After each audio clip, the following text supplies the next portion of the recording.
Cela nous vaut aujourd'hui d'être l'objet par amalgame du rejet qui frappe une classe politique malienne qui a échoué à redresser son pays. Et c'est ce piège qui pourrait, si nous n'y prenons pas garde, se reproduire ailleurs.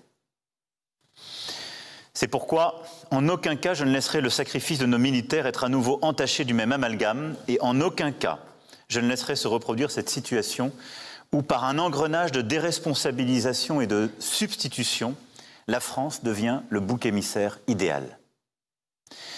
Pour éviter la répétition de l'histoire, il existe une autre voie que nous poursuivons désormais depuis 6 ans.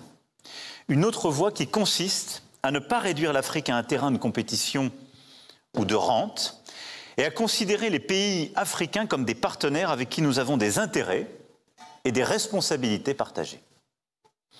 Et au fond, de bâtir une nouvelle relation équilibrée, réciproque et responsable.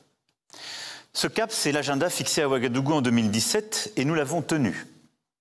Nous avons tenu nos engagements en regardant notre passé en face, au Rwanda, en Algérie, au Cameroun, avec une commission franco-camerounaise qui va débuter ses travaux.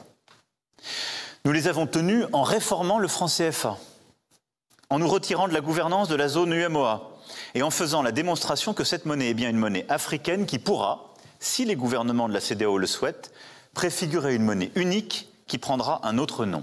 Nous y sommes prêts. Nous les avons tenus en soutenant face à la pandémie du Covid-19 l'excellence scientifique africaine.